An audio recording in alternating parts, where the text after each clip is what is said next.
வாழ்க வளமுடன். ஓம் நமச்சிவாய. அனைத்து தமிழ் உள்ளங்களுக்கும் வணக்கம். நிகழும் ஸ்ரீ மங்களகரமான குரோதி ஆண்டு ஏப்ரல் மாதம் 14ஆம் தேதி சஷ்டி திதியில் திருவாதிரை நட்சத்திரத்தில் சித்தயோகம் கூடிய நன்னாளில் ஞாயிற்றுக்கிழமை அன்று மிதுன ராசியில் இந்த மகத்தான சித்திரை மாதம் பிறக்கிறது. இம்மாதம் கிரகநிலை என எடுத்துக்கொண்டால் மேசத்தில் சூரிய பகவானும் குரு பகவானும், கன்னியில் கேதுவும், கும்பத்தில் செவ்வாய் சனியும், மீனத்தில் 3 கிரகங்கள் அதாவது சுக்கிரன், புதன் மற்றும் ராகு பகவான் உள்ளனர். இம்மாத கிரகப்பெயர்ச்சி என எடுத்துக்கொண்டால் 22/4/2024 செவ்வாய் பகவான் கும்பத்தில் இருந்து மீனராசிக்கு இடப்பெயர்ச்சி அடைகிறார். 25/4/2024 சுக்கிர பகவான் மீனராசியில் இருந்து மேசராசிக்கு மாறுகிறார். 6/5/2024 அன்று புதன் பகவான் மீனராசியில் இருந்து மேசத்திற்கு இடப்பெயர்ச்சி அடைகிறார். 1/5/2024 அன்று குரு பகவான் மேசத்தில் இருந்து ரிஷபராசிக்கு மாறுகிறார். இம்மாத வாஸ்து நாள் சித்ரா பௌர்ணமியுடன் இணைந்து வருகிறது. இந்நாளில் வாசல் கால் நடுவது, புது வீடு கிரகப்பிரவேசம் செய்ய உகந்த நாள். பிறக்கப் போகும் இந்த சித்திரை உங்கள் வாழ்வில் நிம்மதியான நித்திரையை தரப்போகிறது. கடன் தொல்லை தீர்ந்து நிம்மதி பெருமூச்சு விடப்போகிறீர்கள். இனிமையும் கசப்பும் கலந்த மாதமாக இருந்தாலும் நன்மையே அதிக அளவில் நடைபெற வாய்ப்புள்ளது. இனி 12 ராசிகளில் உங்கள் ராசிக்கான பலன் என்ன என்பதனை பற்றி காண்போம்.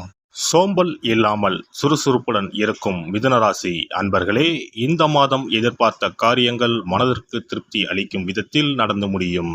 கடன் சுமை குறையும், எதிர்ப்புகள் அகலும், எதையும் ஒரு முறைக்கு பல முறை யோசித்து செய்ய தோன்றும். யாருக்காவது ஜாமீன் தரும்போது கவனமாக இருப்பது நல்லது. சொன்ன சொல்லை காப்பாற்ற பாடுபட வேண்டியிருக்கும். தொழில் வியாபாரத்தில் கடினமான முயற்சிக்கு பிறகு எதிர்பார்த்த லாபம் வந்து சேரும். போட்டிகள் குறையும், புதிய வாடிக்கையாளர்களால் திருப்தி ஏற்படும்.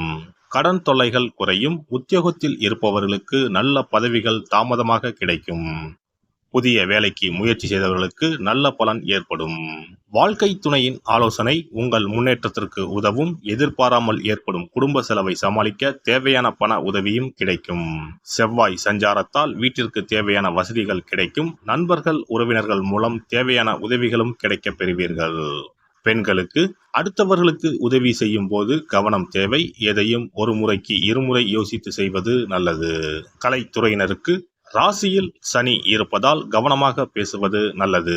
வீண் பழி உண்டாகலாம். வேலைகளில் எதிர்பாராத சிக்கலை சந்திக்க வேண்டி இருக்கலாம். அரசியலில் உள்ளவர்களுக்கு கூடுதல் பணி சுமையை ஏற்க வேண்டி இருக்கும். காரியங்கள் தாமதமாக நடந்தாலும் வெற்றிகரமாக நடக்கும். எதிர்பார்த்த கடன் வசதி கிடைக்கும். புதிய பதவிகள் வரும். மாணவர்களுக்கு கல்வியில் வெற்றி பெற ஆசிரியர்களின் ஆலோசனையை கேட்டு பயன்பெறுவது நல்லது. முயற்சிகள் வெற்றி பெறும். நட்சத்திர பலன்கள்.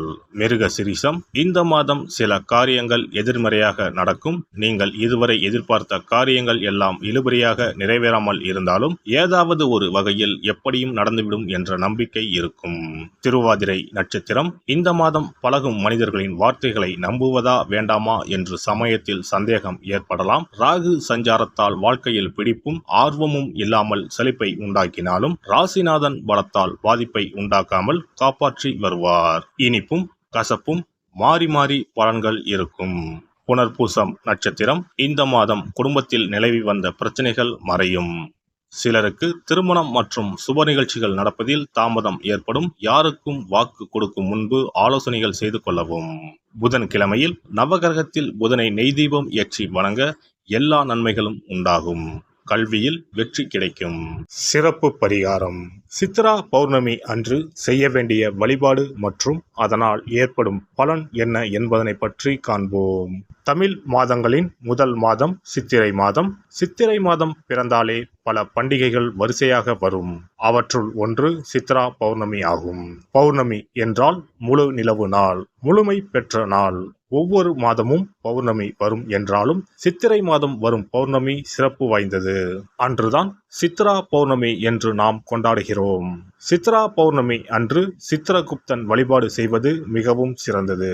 சித்திரகுப்தன் யமதர்ம ராஜனின் கணக்காளர் ஆவார். அவர் நமது பாவ புண்ணிய கணக்குகளை ஏட்டில் எழுதி நாம் இறக்கும் தருவாயில் யமதர்மனிடம் அறிவிப்பார்.